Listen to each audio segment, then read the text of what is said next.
নমস্কার বন্ধুরা, সুস্মিতার গল্পের আসরে আপনাদের স্বাগত। আশা করি আপনারা সকলেই কুশল মঙ্গলে আছেন। আমি আজকে পড়ে শোনাচ্ছি শ্রী তারাশঙ্কর বন্দ্যোপাধ্যায়ের লেখা একটি ছোট গল্প, সুখনীড়। বন্ধুরা, গল্পটা যদি ভালো লাগে প্লিজ প্লিজ প্লিজ চ্যানেলটাকে সাবস্ক্রাইব করে দেবেন। গল্পটাতে একটা লাইক অবশ্যই করতে ভুলবেন না। সাবস্ক্রাইব এবং লাইকের জন্য আপনাদের অসংখ্য ধন্যবাদ।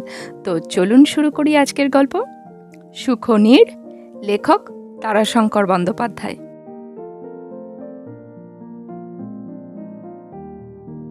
গোলাকার কক্ষপথে পৃথিবী চক্রাকারে একটি নির্দিষ্ট গতিতে সূর্যকে প্রদক্ষিণ করে চলেছে। দিনের পর পৃথিবীর বুকে আসে রাত্রি, গ্রীষ্মের পর আসে বর্ষা। মোট কথা একটি সুনিয়ন্ত্রিত শৃঙ্খলা সেখানে বিরাজমান।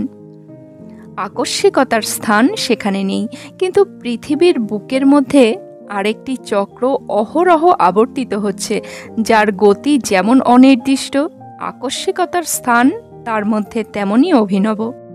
এই আকস্মিকতার আঘাত যেমন প্রচণ্ড, বৈচিত্র্য তেমনই প্রচুর।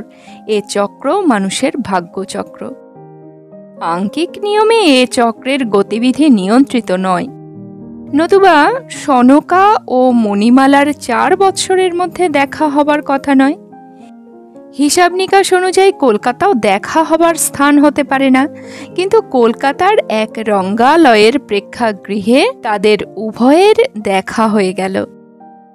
সনকা যাত্রা আরম্ভ করেছিল পৃথিবীর পূর্ব দিগন্ত লক্ষ্য করে, আর মণিমালা চলেছিল পশ্চিম মুখে। সনকার স্বামী রেঙ্গুনে ব্যবসা করতেন। বিবাহের পরেই সনকা স্বামীর সঙ্গে রেঙ্গুনে চলে গেল। সনকা সেদিন মণিমালার গলা ধরে কেঁদে বলেছিল, আর হয়তো জীবনে দেখা হবে না বকুল। মণিমালাও অঝর ঝরে কেঁদেছিল। সনকার বিবাহের 8 মাস পর মণি যাত্রা আরম্ভ করল। তার স্বামী তখন সদ্য লাহোর কলেজে অধ্যাপকের পদ পেয়েছেন। বিবাহের 3 দিন পরই তিনি মণিমালাকে সঙ্গে নিয়ে লাহোর অভিমুখে যাত্রা করলেন। মণিমালা সেদিন সনকার মাকে প্রণাম করবার সময় সনকার জন্য কেঁদেছিল, বলেছিল, আর বোধহয় বকুলের সঙ্গে দেখা হবে না। কাঁদবার যে কথা! 3 বৎসর বয়সে তারা বকুল পাতিয়েছিল। তারপর প্রতিদিন উদয় অস্তকাল তারা দুজনেই একসঙ্গে হেসেছে, কেঁদেছে, আড়ি করেছে, ভাব করেছে। বয়োবৃদ্ধির সঙ্গে সঙ্গে কত জল্পনা কল্পনা করেছে। জীবনে বিচ্ছেদ হলে দুজনেই জল বিনা মিনের মতো বাঁচবে না, এমন কথাও বলেছে। বাংলার অত্যন্ত সাধারণ পল্লীগ্রামে পাশাপাশি বাড়ির মেয়ে, 2 বাড়ির সম্মুখের খোলা জায়গার উপরে যে বকুল গাছটি আছে তার তলে এসে খেলাঘর পাতত। কোনোদিন হতো মা ও মেয়ে, কোনোদিন হতো শাশুড়ি ও বউ, কোনোদিন হতো বর ও কনে, কোনোদিন বা পরস্পরকে মেরে ধরে দুজনেই কাঁদতে কাঁদতে বাড়ি ফিরত। একদিন দুজনেরই জননীদ্বয় একই মুহূর্তে বাড়ি থেকে বের হয়ে আপন আপন মেয়েকে খাওয়ানোর সময় ধরে নিয়ে যেতে এসেছিলেন। মেয়ে দুটি সেদিন সেজেছিল বড় বউ আর ছোট বউ। দুজনেই আবক্ষ ঘোমটা টেনে নির্বাক হয়ে বসেছিল। 2 জননী পরস্পরের মুখের দিকে চেয়ে ফিক করে হেসে ফেলেছিলেন। তারপর একজন জিজ্ঞাসা করলেন, ও কে তোমরা? ও বল বউ। ও তো বউ। অকস্মাৎ 2 জননীর মধ্যে একজনের মাথায় কি খেলে গেল। তিনি আপন মেয়েকে বললেন, না, তুমি ওকে বলবে বকুল।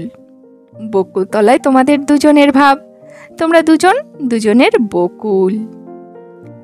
অপর জননীর সঙ্গে সঙ্গে অত্যন্ত পুলকিত হয়ে বললেন, বেশ বলেছ ভাই, ভারী সুন্দর হবে।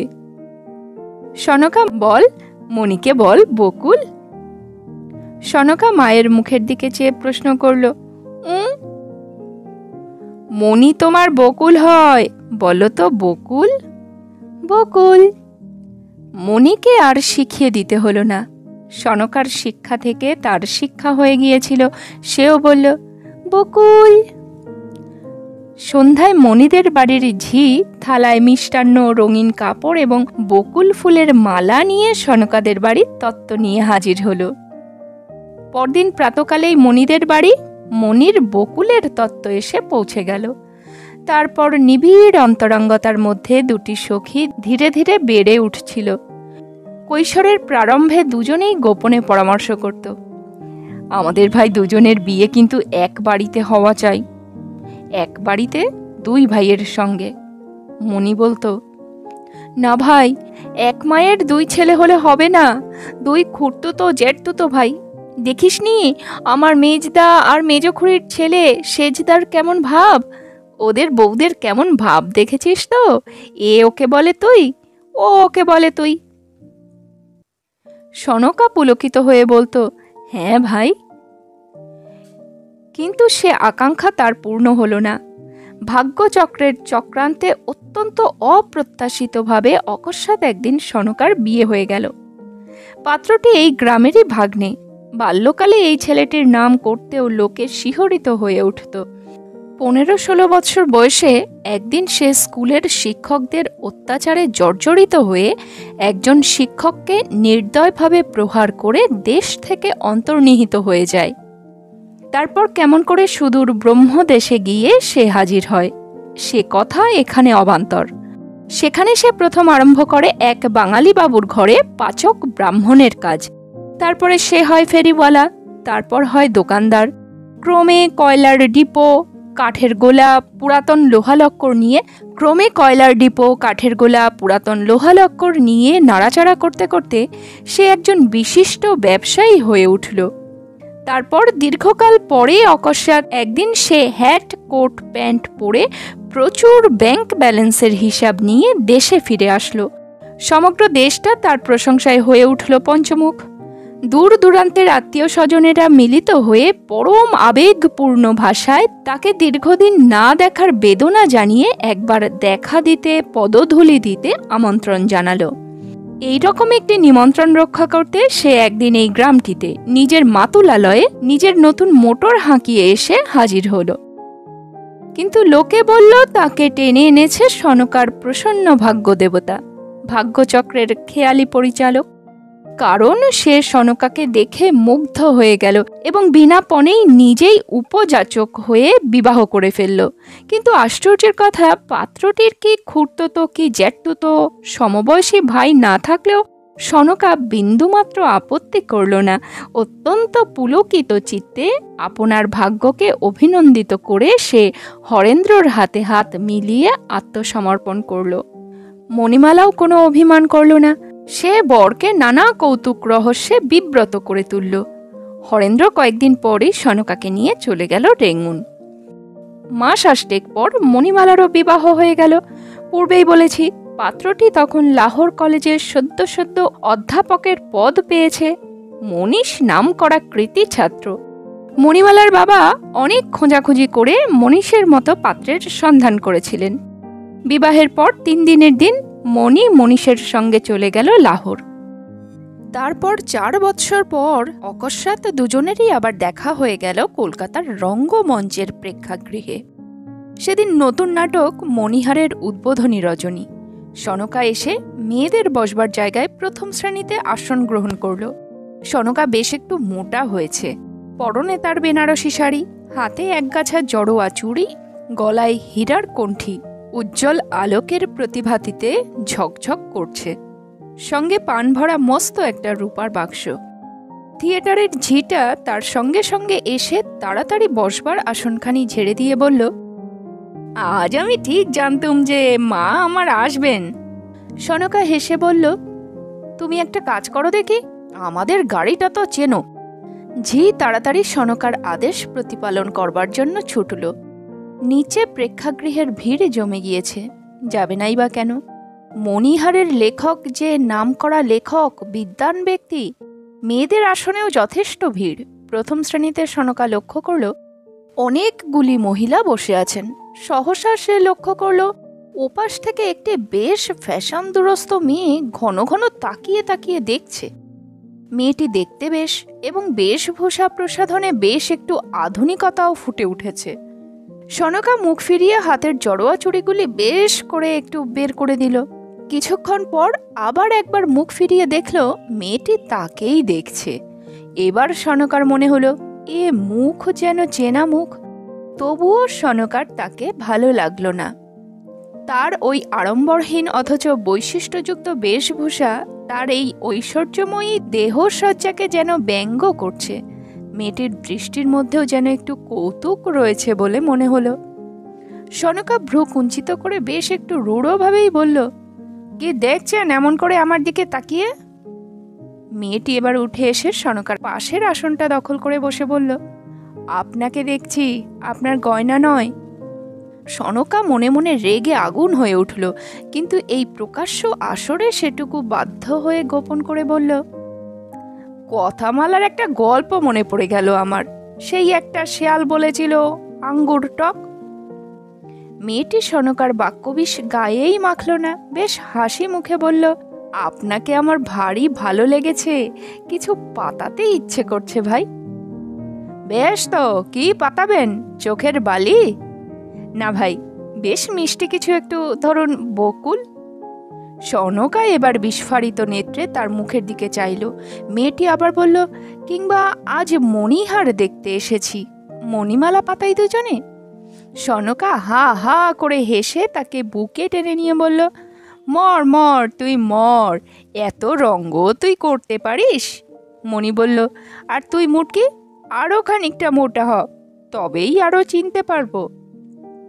সনকা মনের পুলকে হা হা করে হেসে যেন ভেঙে পড়ল।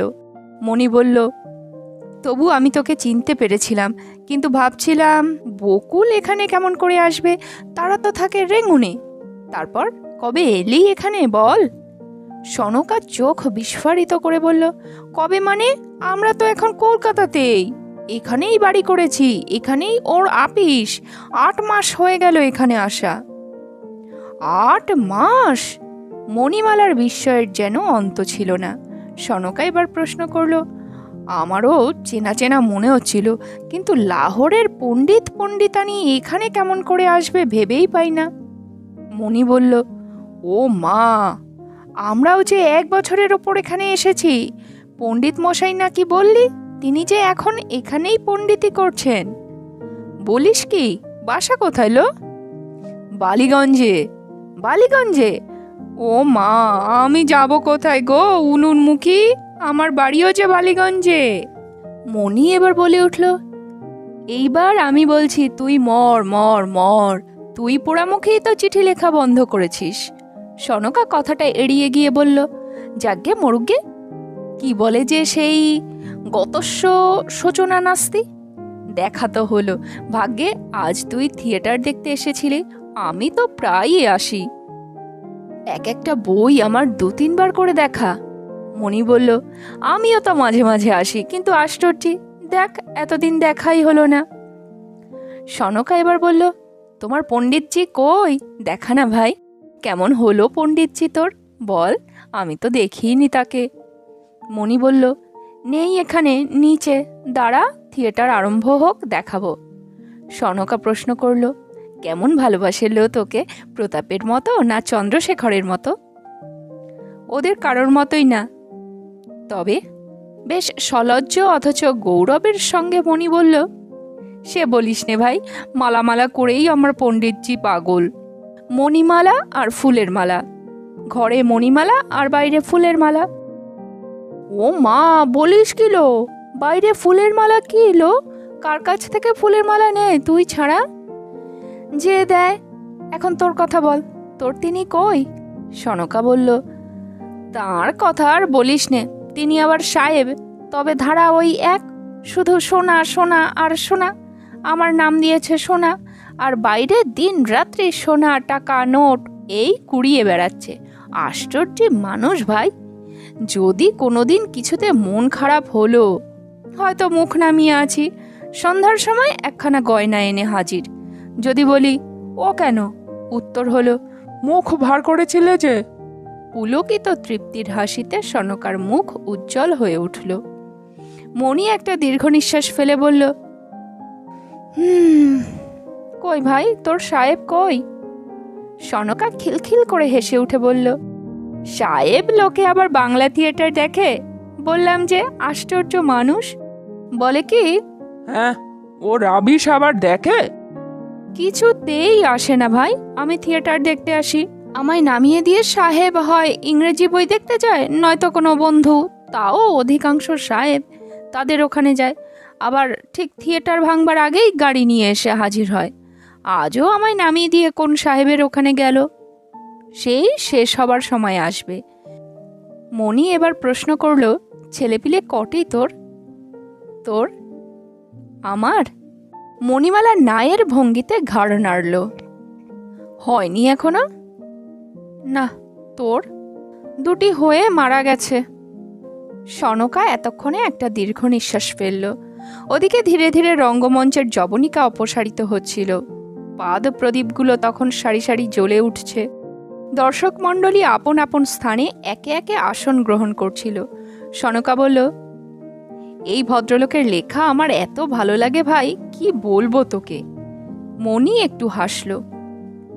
জবনিকা সম্পূর্ণ অপসারিত হতেই রঙ্গমঞ্চের উপর একজন বিশিষ্ট ব্যক্তি এসে সবিনয়ে অভিবাদন করে বললেন, অভিনয় আরম্ভ হবার পূর্বে একটি বিশেষ কর্তব্য আজ আমরা পালন করব। তারপর অভিনয় আরম্ভ হবে।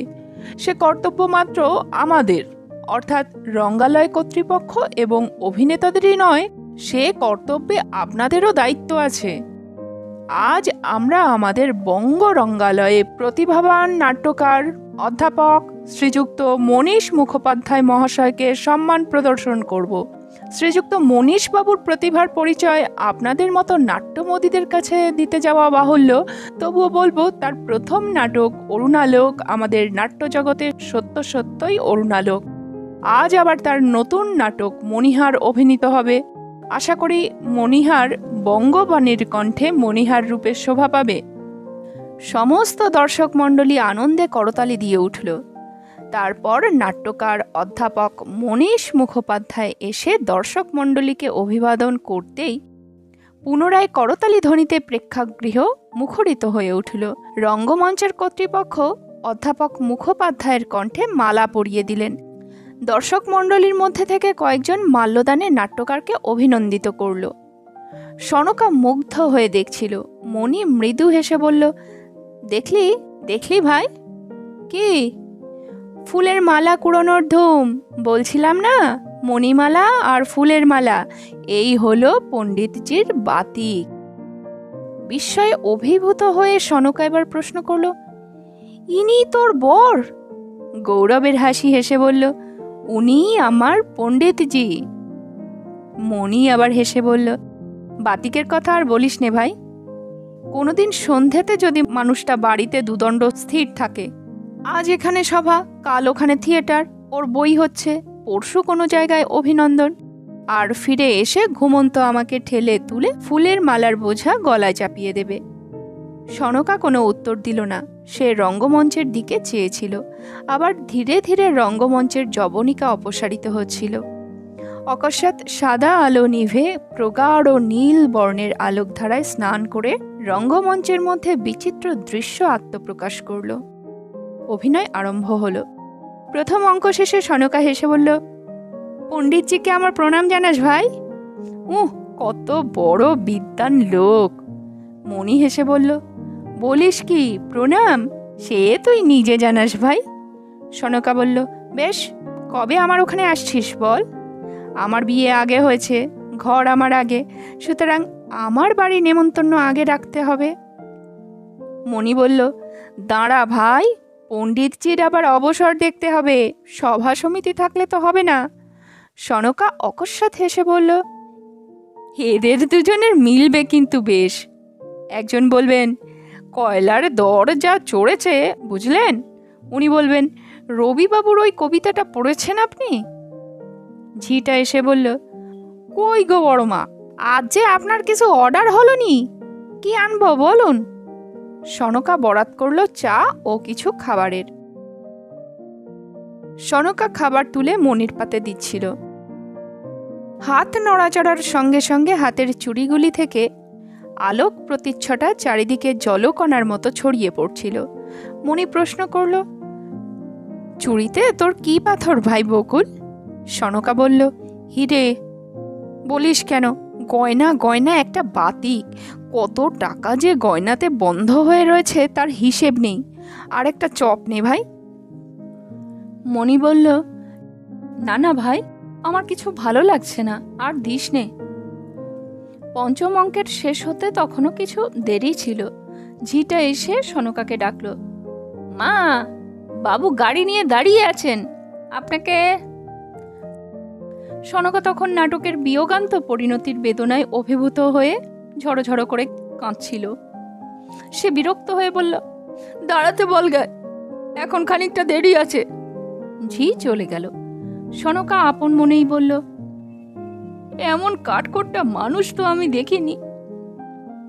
বর্ষার মেঘাবৃত আকাশ অকস্মাৎ একদিন ছিন্ন বিচ্ছিন্ন করে যেমন শরতের প্রসন্ন স্বর্ণালোকে ধরিত্রী হেসে ওঠে, ঠিক তেমন করে নাটকের সমস্ত বিয়োগ সম্ভাবনা ব্যর্থ করে দিয়ে অতি সুষ্ঠু এবং সহজভাবে মিলনান্ত নাটক হয়ে শেষ হলো। রাজকন্যা দৈত্যের গলায় মণিহার পরিয়ে দিল, সঙ্গে সঙ্গে যবনিকা নামতে আরম্ভ করল। সনকা উঠে মুগ্ধ চিত্তে মণিকে বলল, সত্যি তোর পণ্ডিতজিকে আমার পেন নাম রে, একদিন আমার বাড়িতে আসতে হবে। মণি বলল, বেশ। কথা বলতে বলতে দুজনেই নিচে নামছিল। পথের উপর গাড়ি রেখে অধীর আগ্রহে দাঁড়িয়ে হরেন্দ্র সাহেব সিগারেট টানছিল। সনকা হেসে বলল, ওই যে আমার সাহেব, আয় আলাপ করিয়ে দি। সুদৃশ্য ঝকঝকে প্রকাণ্ড মোটরখানার কাছে এসে সনকা বলল, শুনছেন মিস্টার চ্যাটার্জি? ভ্রু কুঞ্চিত করে হরেন্দ্র বলল, এসো এসো। শুনুন মশাই, আগে একে নমস্কার করুন, ইনি আমার বকুল, যিনি বাসর ঘরে আপনার মনে পড়েছে কর্ণ কি করে দিয়েছিল। মণিমালা হাসল। হরেন্দ্র অত্যন্ত প্রীতির সঙ্গে বলল, নমস্কার, ভালো আছেন আপনি? আপনার সে কানমলাটি ভারী মিষ্টি, খুব মনে আছে আমার। এই যে তুমি এখানে। অধ্যাপক মনীশবাবু রাশিকৃত ফুলের মালা হাতে নিয়ে মণির কাছে এসে দাঁড়ালো। সনকা প্রশংসমান দৃষ্টিতে তার দিকে চেয়ে রইল। মণি বলল, ইনি আমার সেই বকুল। আর বকুল, ইনি আমার পণ্ডিতজি। মনীশবাবু সবিনয়ে নমস্কার করে বলল, বহু ভাগ্য আমার আজ আপনার দর্শন পেলাম। মণি আবার বলল, আর ইনি মিস্টার চ্যাটার্জি, আমার বকুলের বর। মনীশবাবু চ্যাটার্জির মুখের দিকে চেয়েই গম্ভীর হয়ে গেলেন। চ্যাটার্জিও ক্রুদ্ধ দৃষ্টিতে মনীষের দিকে চেয়েছিল। সনকা মৃদুস্বরে স্বামীকে বলল, আহ, সঙ্গের মতো দাঁড়িয়ে রইলে কেন, আলাপ করো না। মনীশবাবু তাড়াতাড়ি নমস্কার করে বলল, ভারী সুখী হলাম মিস্টার চ্যাটার্জি। হরেন্দ্র হাতখানি বাড়িয়ে দিয়ে বলল, আচ্ছা, আজ তাহলে আসি। সনকা গাড়িতে উঠে বলল, তাহলে আমার বাড়িতে একদিন আসতে হবে ভাই বকুল। নতুন গাড়িটা জলের উপর নৌকার মতো যেন পিছলিয়ে চলে গেল। মনীশবাবু একখানে ট্যাক্সি ডেকে মণিকে নিয়ে চড়ে বসলেন। গাড়িতে উঠেই মণি বিরক্ত ভরে বলল, ওহ ছি, আবার আজ তুমি খেয়েছ। মনীশবাবু তাড়াতাড়ি পকেট থেকে রুমাল বের করে মুখ মুছে বলল, আমায় মাফ করো মণি, আমায় মাফ করো মণি, ও জন্য আমায় কিছু বলো না। বলছি তো, মজলিসে, আসরে, থিয়েটারে যাই, বন্ধু বান্ধব, শিল্পী, এমনই বিশিষ্ট লোকের স্বনির্বন্ধ অনুরোধ করে, ঠেলতে পারিনি, আর ঠেলাটাও অভদ্রতা হয়। মণি চুপ করে রইল। কিছুক্ষণ পরে অকস্মাৎ সে বলে উঠল, ভাগ্যবতী আমার বকুল, ধন ঐশ্বর্য, বাড়ি ঘর গয়না কিছুরই অভাব নেই, অনুগত স্বামী। মনীষ হেসে বলল, অনুগত স্বামী? মণি ঈষৎ তপ্ত স্বরে বলল, হাসলে যে, জানো বকুল মুখ ভার করলে সে পৃথিবী অন্ধকার দেখে, সঙ্গে সঙ্গে কোনো না কোনো গয়না সে এনে দেয়। ওর হাতের জড়োয়ার চুড়িগুলি দেখেছ, যেন আলো ঠিকরে বেরুচ্ছে, সমস্তগুলো হিরে। মনীষ এবার একটা দীর্ঘ নিঃশ্বাস ফেলে বলল, ওগুলো তোমার বকুলের দুর্ভাগ্য মণি। মণি অত্যন্ত বিরক্ত হয়ে বলল, তোমার কথার ওই এক ধারা, ধন অলঙ্কার কখনো দুর্ভাগ্য হয়? মনীষ বলল, ধন অলংকার দুর্ভাগ্য নয়, কিন্তু তোমার বকুলের ভাগ্যে ওগুলো সত্যিই দুর্ভাগ্য। তোমার বকুলের স্বামী ওই মিস্টার চ্যাটার্জিকে আমি ভালো করেই জানি। থিয়েটারের অভিনেত্রী মহলে এবং কলকাতার বিশিষ্ট পাড়ায় লোকটি পরম সম্মানিত ব্যক্তি। ওর প্রসাদ তারা অনেকেই পেয়েছে। ভদ্রলোক এই সেদিন থিয়েটারেই সুরমা বলে একটি সুন্দরী শক্তিশালিনী অভিনেত্রীকে থিয়েটার ছাড়িয়ে অর্থ বলে আয়ত্তাধীনা করেছেন। প্রতিদিন সন্ধ্যায় সেখানে খোঁজ করলেই ওকে পাওয়া যায়। মণি স্তম্ভিত হয়ে গেল। কিছুক্ষণ পরে সে বলল, কিন্তু বকুলকে দেখে তো তা মনে হলো না। স্বামীর কথা বলতে সে যে অজ্ঞান। মনীষ বলল, হাসি দিয়ে দুঃখ ঢাকতে মানুষকে তো শেখাতে হয় না মণি, বিশেষ যেখানে মানুষ সে দুঃখের জন্য পরের কাছে খাটো হয়ে যায়। কিংবা হয়তো সত্যি সত্যি তোমার বকুল এ কথা জানে না। দুর্ভাগিনী উনি ধন অলংকারের মোহেই অন্ধ হয়ে আছেন, দেখতে পান না। মণি স্বামীর কাছে ঘেঁষে বসে বলল, মা গো, দাঁড়াও, আমি বকুলকে বলছি। শিহরিত হয়ে মনীষ বলল, না না মণি, এমন কাজ তুমি করো না। কেন তার সুখের ঘর ভেঙে দেবে, জীবনে অশান্তি এনে দেবে? মণিও শিহরিত হয়ে উঠল, বলল, তা সত্যি। বাড়ি পৌঁছিয়ে সনকা হরেন্দ্রকে নিয়ে বিব্রত হয়ে পড়ল। হরেন্দ্রর মদ্যপানের মাত্রা সেদিন অতিরিক্ত হয়ে গিয়েছিল। বিছানায় শুইয়ে দিয়ে মাথায় ওডিকলনের জল দিয়ে হাওয়া করতে করতে সনকা ছলছল চোখে বলল, আমি এবার বিষ খেয়ে মরব। হরেন্দ্র ভেউ ভেউ করে কেঁদে উঠল, বলল, সোনা, সোনামণি আমার, আমি তাহলে মরে যাব, সত্যি বলছি মরে যাব। সনকা বলল, কেন তুমি ওগুলো খাও? হরেন্দ্র শুধু কাঁদতেই থাকলো। না না সোনা, বিষ খেও না, মরে যেও না। সনকা আবার ওডিকলনের জল মাথায় দিয়ে ফ্যানটার গতিবেগ বাড়িয়ে দিল। পরদিন প্রাতকালে স্বামীর সঙ্গে চা খেতে বসে সনকা বলল, কাল কি কাণ্ডটা করেছ মনে করো দেখি। কেন তুমি ওগুলো খাও? হরেন্দ্র চায়ের কাপে চামচ নাড়তে নাড়তে বলল, ও কথা তুমি বাদ দাও সোনা। জেনে শুনে তুমি বারবার ওই এক কথাই বলো। এই আমার দুঃখ। সাহেব সুয়ার সঙ্গে আমার কারবার, তারাই আমার বন্ধু। মদটা হলো তাদের চায়ের মতো, কাজেই না খেলে চলে না। সনকা একটা দীর্ঘ নিঃশ্বাস ফেলে বলল, সর্বসুখী দেখলাম আমার বকুলকে। বিদ্বান স্বামী, লোকের মুখে মুখে প্রশংসা। মণি বলতে বেচারা অজ্ঞান। হা হা করে অট্টহাসিতে হরেন্দ্র সনকার কথার শেষ অংশ ঢেকে দিল। সনকা বিরক্তিভাবে বলল, তুমি হাসছ কেন? পাগল হলে নাকি? হরেন্দ্র বলল, আরে ওই লাট্টকার না কি বলে ওই বেটা। আরে দূর দূর, বেটা পয়লা নম্বরের মাতাল আর চরিত্রহীন। থিয়েটারের অ্যাক্ট্রেসগুলো ছিচরণের ছুঁচো। কিছুদিন আগে থিয়েটারে সুরমা বলে অ্যাক্ট্রেসকে নিয়ে যা ঢলাঢলি করলে, আরে রাম রাম। সনকা অবাক হয়ে স্বামীর দিকে চেয়ে রইল। হরেন্দ্র আবার বলল, আমাদেরই এক হার্ডওয়্যার মার্চেন্ট, সে লোকটা খুব পয়সাওয়ালা। সে মেয়েটাকে ছিনিয়ে নিয়েছে, নইলে দেখতে ওটা এতদিন সেইখানেই দিনরাত পড়ে থাকতো। আমি জানবো কি করে? আমাকে বলল পুলিশের এক বড় সাহেব। ব্যাপারটা পুলিশের কানে উঠেছিল। বললে, চ্যাটার্জি, তোমাদের দেশের ব্যাপারটা নাকি? একজন প্রফেসর, নামজাদা লেখক, সে এমন ধারা মাতাল চরিত্রহীন। ছি ছি ছি ছি, আমি তো লজ্জায় মাথা হেট করলাম। সনকা অনেকক্ষণ নীরবে বসে থেকে অবশেষে বলল, কিন্তু বকুলকে দেখে তো তেমন কিছু বুঝতে পারলাম না। হরেন্দ্র বলল, বেশ, সে হয়তো জানেই না স্বামী বিদ্বান, নামজাদা লেখক, এতেই হয়তো সে ভুলে আছে। সনকা চুপ করে রইল। হরেন্দ্র বলল, তা একরকম ভালো, না জেনে শান্তিতে আছে, সেও মন্দের ভালো। তুমি যেন বলো টলো না। সনকা বলল, হ্যাঁ, সেও মন্দের ভালো। হরেন্দ্র টেলিফোনটা তুলে ডাকল, কে?